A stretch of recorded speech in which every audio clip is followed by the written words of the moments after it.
Afternoon, people. I hope you're well.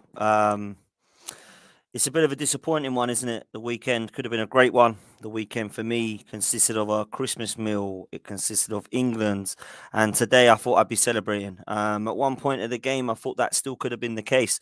I've got to be honest with you, though. If I was to put my football head on, I expected France to beat England 2-1. I said in my prediction on Don Robbie Sport last night that listen, on DR Sports, they do the predictions, don't they? I went round and everybody was confident. I said, I think it's going to go to extra time and I think France will beat us 2-1. That was my prediction. Unfortunately for us, we weren't able to get to extra time and they did beat us 2-1 in full time at 90 minutes. And I have to say, if you was to be honest about that result, performance, team lineups, formations, management, you'd say that France won because of moments of brilliance. And unfortunately, those moments of quality were too good for England. I felt that we lacked moments of quality that when it mattered. And we'll go into why I think that is. When I look at what happens now, we're going to have that discussion. What happens to Gareth Southgate now? With this team, with this squad, I think it's probably in parts the best it's been in a long time. It's certainly, in terms of its firepower, the best it's been in a long time. And what we do now with Gareth Southgate, I think, is a massive question. I do think that needs to be discussed. I don't think it's a knee-jerk reaction. I don't think it's one that you look at and say, wow, he's got us to a final, a semi-final, and a quarter-final. I think you need to look at the progress, of course, but I also think you need to look at what other manager do you think would have been in the same scenario or same situation as Gareth Southgate in the last three tournaments. I think we should have won the World Cup. I think we should have beaten Italy in the final of the Euros, and I think we should have won this World Cup. That's three competitions now that I felt with a better manager, the one that's more attack minded, the one that's not as negative, that doesn't have his favourites. I think we've had an unbelievable opportunity of winning all three of those competitions. And it's mad to think that because I never thought I'd be saying that as an England fan over the last 10, 20 years. We've always had good sides. 20 years ago, I thought we were brilliant. I thought we were absolutely brilliant with the likes of Seaman, Neville, Cole, Campbell, Rio, Terry in that midfield of Scholes, Gerrard, Lampard, Beckham, Joe Cole. Up front, you've got Shearer, Owen, Rooney. But I look at it now and I'm thinking, I actually think the firepower options are better than even we had back then. I don't think the team's as good personally, like 1 to 11, but I certainly think that when you've got options of Rashford and Sterling and Saka and Bellingham and Grealish and Madison and Callum Wilson and obviously Harry Kane, I don't remember us having that much firepower in those golden generation days. Our bench back then, it wasn't like that. I'm afraid it just wasn't. Our bench back then was Emil Heskey and Darius Vassell. Do you know what I mean? It just was nowhere near the firepower that we have now. So that's where I will say I have put pressure on Gareth Southgate. I actually think defensively, we've been pretty solid under Gareth Southgate. I think in midfield, we've been exciting. I think Rice and Calvin Phillips were fantastic in the Euros. I think this World Cup, Bellingham has been world class at times for England. So when you look at it, Gareth Southgate has a lot of pressure there, and a lot of the blame has to be put on him for sure. When I look at the game yesterday, before we break it down, I'm going to tell you why I put some of the blame on Gareth Southgate and why I'm frustrated with some of his takes on the way that we go about games. But let's start with breaking it down a bit. The team, I was quite happy with. I think Jordan Henderson maybe raised a few eyebrows over the last couple of games, but I think the job that he was asked to do, he did very well. Double up on Mbappe, go and help Kyle Walker. I think he did that.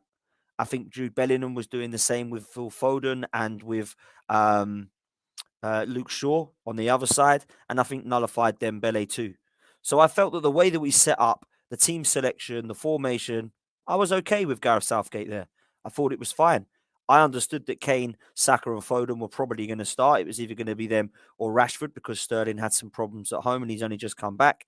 I understood that the three midfield would probably be staying the same as Henderson, Rice, and Bellingham.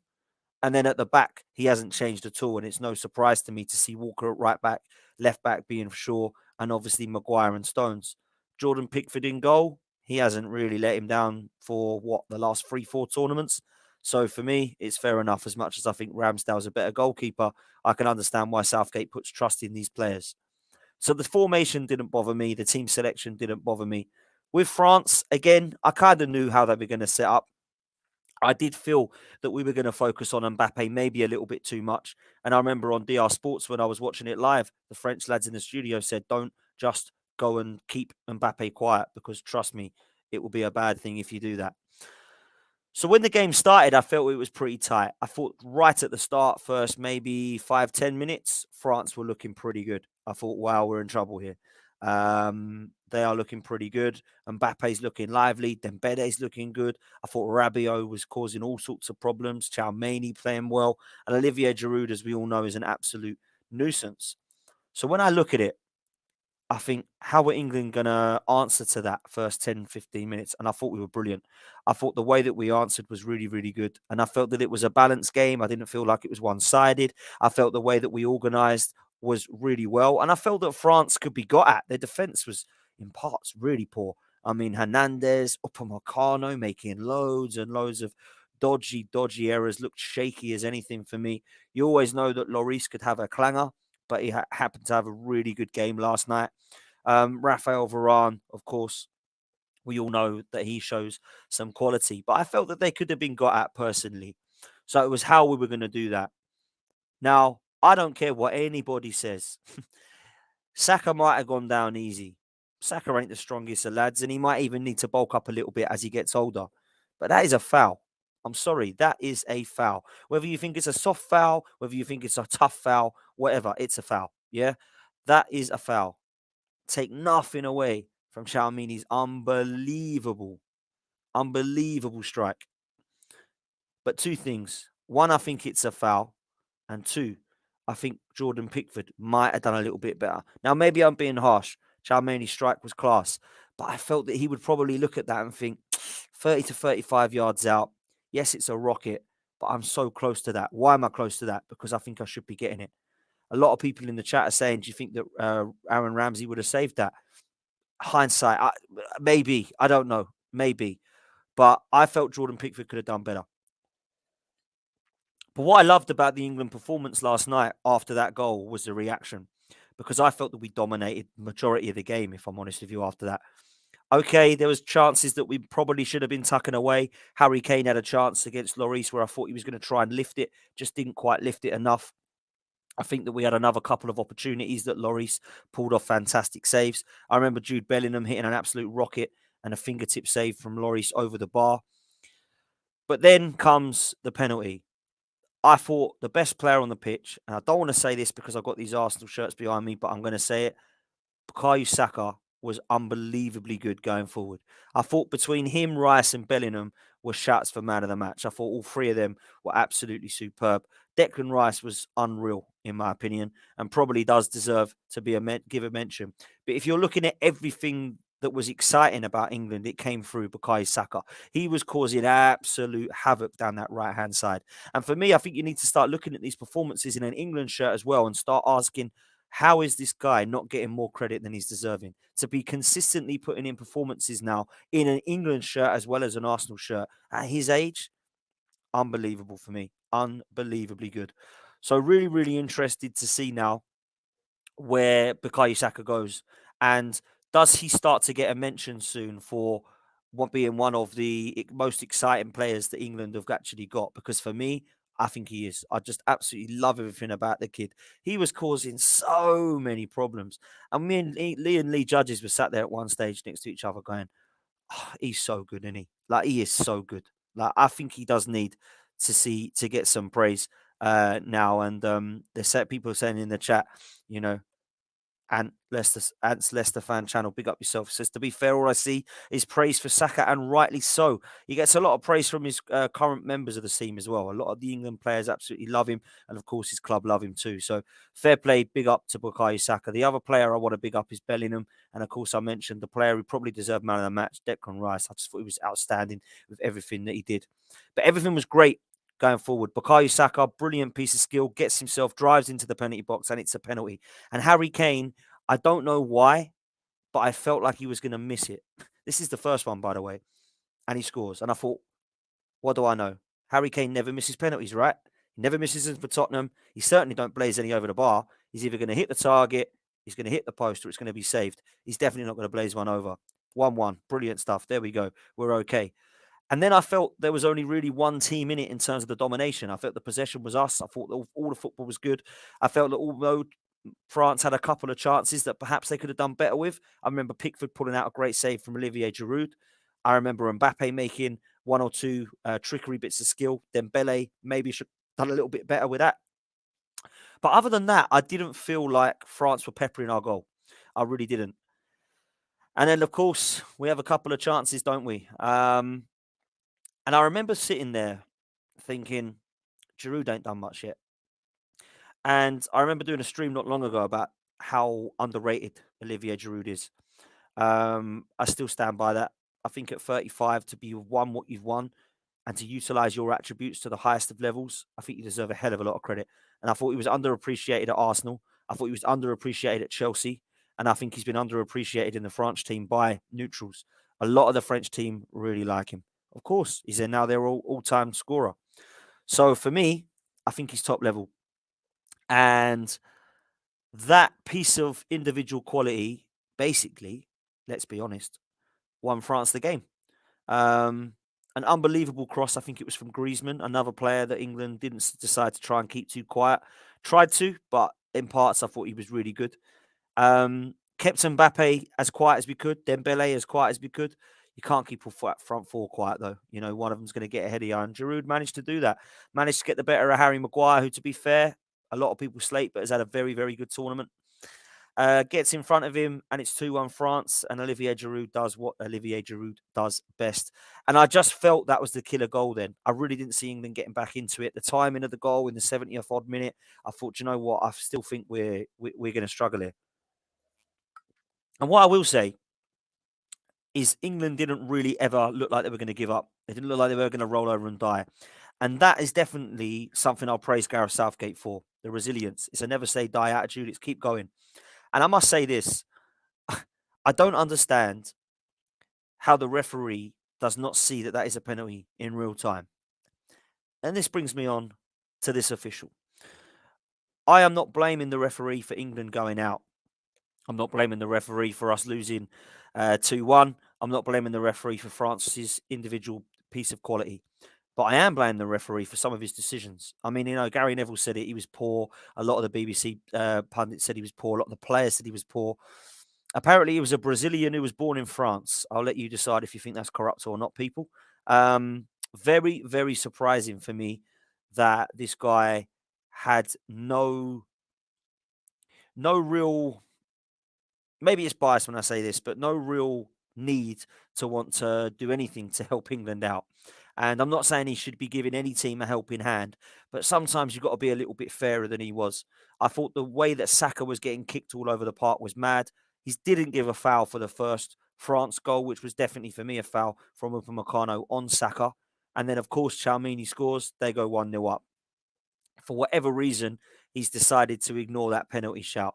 Harry Kane's one. Let's be honest, I thought it was a foul, but I thought it was outside the area. He's not looked for a penalty or a free kick. He's just gone, no, it weren't a foul.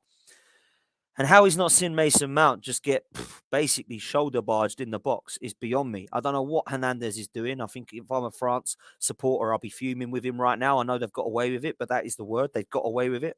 I don't know how anyone can sit there and explain to me that that's not a penalty. When he goes over to the screen, you of course know that he's going to give it, but you're still not sure with this referee. I thought it was some really poor decisions, and there were so many fouls that he let go, and some of even the French fouls he was getting wrong.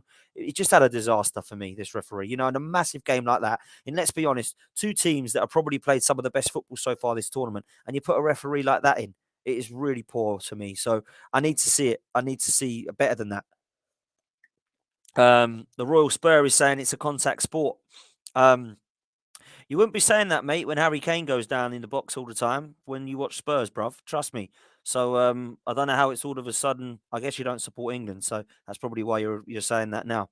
But for me, there was fouls there all day long. That for whatever reason, the ref has decided to let go. So I don't quite get it. I'm not too sure, but I find it very interesting that he can allow for that to happen. There we go. I'm from France. There we go. That's why. That would make sense now, bro. So listen, I'm really disappointed with the fact that we get a penalty and Harry Kane misses it. Harry Kane never ever misses for Spurs. But again, I sat there and I thought, well, I thought he was going to miss the first one and he didn't. Lee Judges just sat there going, what is he? And he never misses. It's like he never ever misses. Um, but it does. The pressure got to him. Harry Kane never really has been in any high pressure games, I suppose, has he? Because he plays for Tottenham. So he's never had to be in a high pressure moment. But yeah, the pressure got to him, unfortunately. He balloons it over the bar and England go out. I'm not blaming Harry Kane. I'm not. I was frustrated with him because I think in the back of my mind, I'm thinking, why don't you do that for Tottenham? You do it for England when it matters to everybody, but when it matters to Tottenham, they don't win anything anyway. Very Spursy, unfortunately, from England, and that's what happens in it. You can take Tottenham away from Harry Kane, but you can't take the Tottenham out of Harry Kane when he's over with England, unfortunately. And that's what showed. We had a very Spursy performance at the end there, and everything just decided to go wrong. So very frustrating. England go out, back to club football now for everybody. And I feel personally like, although I can't sit there and blame Harry Kane, it does frustrate the hell out of me, to be fair. I'm going to say this, though. Big up Bellingham. Big up Saka. Big up Declan Rice. I thought the three of them were outstanding. I'm going to say Harry Kane played well, actually. I know he missed the penalty, but listen, anyone can miss a penalty. Thought he played really, really well. I'm going to say it now. I thought Foden had a really good second half. First half, a little bit quiet. Second half, really good. Maguire and Stones, I think, have had a fantastic tournament. That has to be said. You know, I liked it on Stones. I'm not a huge Harry Maguire fan, but he is so different in an England shirt than he is in a Man United shirt. So big up to him. Kyle Walker and Luke Shaw, pretty solid throughout the tournament, to be fair. And again, Jordan Pickford never really let us down, although I will say I thought he could have done better for the Chalmany strike from that distance. But I'm not a goalkeeper, so what do I know? England go out, but what happens to our manager? I want to ask you in the chat, what happens to Gareth Southgate? I'm going to pose two questions. Should Gareth Southgate get sacked? That's my number one question. My number two question is, who comes in? Who comes in now? What manager is out there that you think can do a job? Do they have to be English? Is there a foreign manager you like who you think can come in and do a better job than Gareth Southgate? Or is there nobody better and Gareth Southgate keeps his job because of that? They're the questions I want to discuss towards the end of this stream. Now, I said on the top of this, right from the start of this stream, right from the top, the last three tournaments, England could have won all three of them. Would a better manager have had a chance of taking us further or across the line? Because for me, I think Gareth Southgate is very negative. And I'll give you an example of why. We were in a position when Giroud scored that we had to just go, do you know what? Go for it. If we lose 3-1, it's fine. Because if we try shut up, stop, and it's 2-1, we lost anyway. So let's go for it. We've got firepower on the bench. Let's go for it. He brought Saka off. Now, I understand Saka might have been tired. He did a hell of a lot of running. He was getting kicked to bits. But I can't believe he took him off. I thought he was causing absolute havoc. Now, if you want to take him off, that's fine. Because you've got firepower on the bench. He brings on Sterling, who's only just landed back in Qatar. He's gone through all that emotion of being burgled. I was amazed to see him come on. He's out of form for his club. He's not been good in this tournament, in my opinion. Why not bring on Jack Grealish? Why not bring on James Maddison? Why not bring on Rashford? I know he brought him on as well, but why is the option Sterling first? Very, very surprising. Now, I know he won the penalty, but Mason Mount, for me, gives less creativity than Grealish or Maddison. So why is he bringing him on? He's bringing him on because he's his favourite. That's why he's doing it. He seems to have favourites. And Mason Mount and Sterling are two of his favourites. Now, they came on, and I thought the game, for me anyway, I was like, I think this is done. I don't see Sterling or Mount doing anything. And they didn't. Now, Mount, people will say he won the penalty, but did he win it through skill or did he just get absolutely lumped off by some bozo who literally just pushed him in the back? That's what happened. It wasn't Mason Mount's brilliant skill that won us the penalty. So you can't sit there and say that was a magnificent move from Southgate because without that, we wouldn't have had him. James Maddison.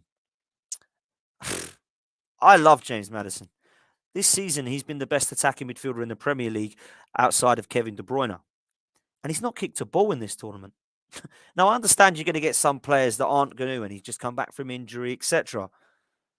But I don't really understand why he was brought along. I think he's literally brought him along to shut everybody up. I think he's brought him along so that no one can say, why didn't you bring James Maddison? Because he's not even thought about bringing him on, has he? Let's be honest. Now, for me, he would have given us something definitely a bit different in that game.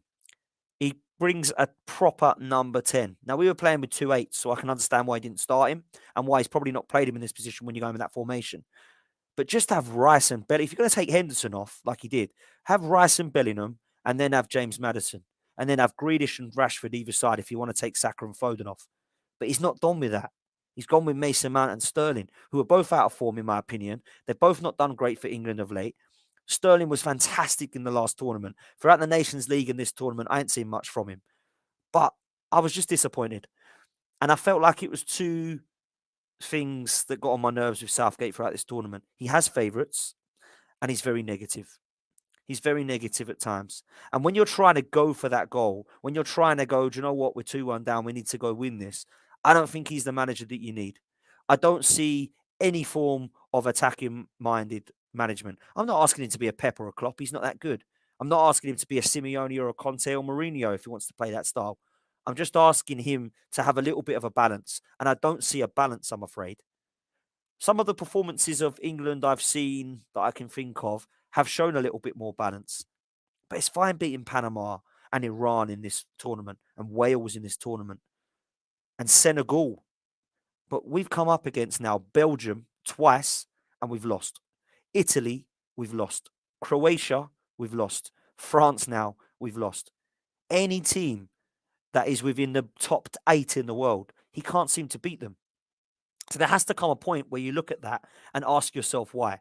If you slip up to a game, like a penalty shootout against Italy, you can sit there and go, hands up, unlucky. But I still blame him for asking those young kids to take penalties. Croatia, we go 1-0 up. We sat back and we lose the game in extra time 2-1. Then we've got the France game that we've just spoken about. Don't really understand what he's doing with his substitutions there. And Belgium, let's be honest, in the World Cup was poor. Then we have the Nations League games where I just didn't see anything happening, if I'm honest with you. So where are we going with this manager? The positives are we don't really lose many games. We lose to big teams, but we don't go and get battered by teams. That's one positive. If we lose, it's 1-0, 2-1. So I suppose that's one positive, that we're not getting slaughtered. The way that he sets up is not allowing us to get slaughtered. I'm trying to clutch at straws here, guys, but that's one positive. The other positive is that the players really like him. And the third positive is I actually really like him as a person. I think the way he comes across in the media is exceptional, absolutely flawless. But sometimes you need more than just being a nice guy. Sometimes you need a little bit of bite, a little bit of oomph, a little bit of attack-minded management. And I don't think he's got that. I really don't. So, yeah, where do we go from here is my question. I think I'm going to take some of your questions in a minute, but I want to finish on this. So put your questions in, guys, and I'll do some before we go. Let me know what you think. Let me know if you see any future for Gareth Southgate. Let me know who you want. Who do you want as your manager? We'll have a little discussion before that, before we wrap up. But I want to ask the question, who comes in now? And at the moment, I don't see one name that looks out at me. I don't see one that leaps out on me. You know, a lot of people were speaking the other day about Arsene Wenger coming back into the mix. I don't see that happening. You know, I think he's happy at FIFA. I don't see him taking over England now. And I think a lot of people are saying that he's probably done. Well, he hasn't managed since Arsenal, so no one can really say whether he's done. The other name people were talking about was, of course, Luis Enrique, who's now left Spain, who plays a very attractive style of football. Maybe that's the answer. I don't know. Maybe that is an answer. International football experience, plays attractive football. And in my opinion, the reason that we don't have, that Spain didn't do that great was because I didn't feel like they had one focal point up top, like most of the teams do. There's a Giroud or an Mbappe for France. There's a Harry Kane for, or Saka or whoever it be, Foden for England. They haven't really got one at Spain. And I felt like maybe there's something missing there. So that's an option. Of course, that is an option.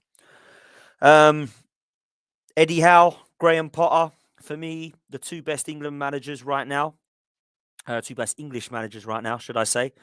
I don't see either of them losing their posts, if I'm honest. Um, Graham Potter has more of a chance of getting sacked at Chelsea than Eddie Howe does at Newcastle, in my opinion. I like both managers a lot. I think what Eddie Howe's done at Newcastle is magnificent and is not getting spoken about enough. I think they've been superb since he's come in, and I think Graham Potter will probably get sacked at some stage at Chelsea because it's Chelsea. And if he doesn't win a Champions League or a Premier League in the next couple of years, he'll get sacked because that's what happens at Chelsea. So for me, I know it's a different ownership, but Graham Potter, I still think, could be under serious pressure. And that begs the question, who do we go and get? But does that actually matter? Should we have the attitude, well, there's no one else, so let's just keep Gareth Southgate? Or should we say, I'm going to go and find somebody else that can take us to the next level? That's what I think. A lot of people are saying that Potter is their only choice. Clucking Bell has said anybody but Mikel Arteta. I thought you might say that, bruv. Central Man Network said, I prefer Eddie Howe to be the next England manager. Yet we've spoken about that. And this one makes me laugh from Ants Leicester's fan channel, which says, Brendan Rodgers, kill two birds with one stone. Not a fan, clearly. Not a fan. Here we go. We've got Creeping Eat has says, please just get rid of him ASAP. He's had enough. Tata Ginger says, I honestly think Arsene Wenger. We've got Luis Enrique being spoken about as well, what we've mentioned. So there's definitely a few options, that's for sure. Whether they're going to be able to take us to the next level is yet to be seen. But I do believe that within the last 3 tournaments, with a manager who is a little bit more attack-minded, I think we would have beaten all 3. I think we could have beaten Croatia in normal time by going 1-0 up and trying to push for that second. When you go 1-0 up against Italy in the final of the Euros, you need to push to try and make sure that you can't just sit back for like the rest of the game. You've got to actually go and try and win the game. We never did that.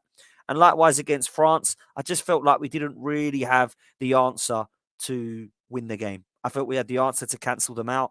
In the end, we missed the penalty to cancel them out and we end up going out. So that for me is going to be the end of England's tournament. I will say this. I don't agree with where the World Cup's being held. I don't want to go into it, but I don't agree with any of that nonsense. I don't agree with people in outrage now. I think there should have been more said, in my opinion, previously. But there's no denying, for pure football entertainment reasons, that this has been a good World Cup. I have seen some fantastic games. I've seen some fantastic moments. I've seen some shocks. I've seen some absolute moments of quality. I've seen great goals. I've seen great moments of play.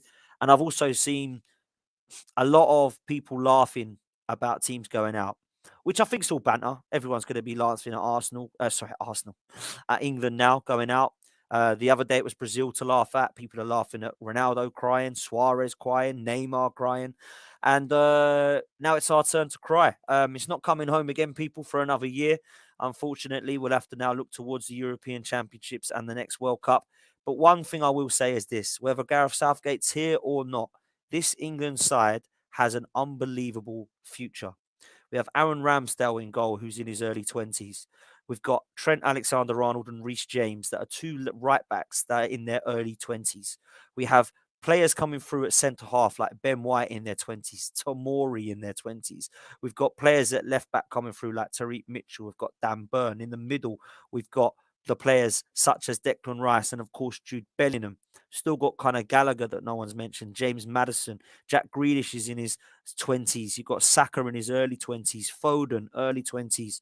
And up front, we've got players coming through as well, like obviously Tammy Abraham, who's coming through at the moment, that's been left out. So there's not really any need to panic as far as England are concerned. But the question needs to be asked now, does Gareth Southgate deserve the sack? Because for me, this is a team that has a lot of quality. And over the next 2-3 tournaments, we're going to see that quality hopefully progress through. Is he going to be the manager? That's the question, guys. We're going to leave it there. It's been a pleasure. I'm going to have a lot of Arsenal content coming out, guys, over the coming weeks. So please stay tuned. Make sure you like this video if you haven't done so already. Make sure you hit the subscribe button. If you can get me to 6.4, I'm literally a few away from that at the moment. Nearly up to 6,500 subs. So if you can help me on the road to 7K people, that would be amazing. All you got to do is hit subscribe. It don't cost you anything at all. All you got to do is flick it, hit the notification bell, and you can see my amazing face all the time talking about football. So England will be coming to an end now. Arsenal, we're starting club football again. All my shows are coming back. The Race for Europe guys will be back. I'll be doing Arsenal post-match content. I'll be doing Arsenal content in general. And this week, I've got a little bit of an Arsenal series coming up for you. So hopefully you enjoy that, people. I'm going to have shows out tomorrow night, Tuesday night, Wednesday night, and Thursday night. So make sure you stay tuned for that, because it's going to be an Arsenal 11 series, and you'll understand what that means when you watch the first one. I'm going to leave it there, people. Take it easy. Unlucky England, and we're back to club football. Take care, people. See you soon, and up the Arsenal.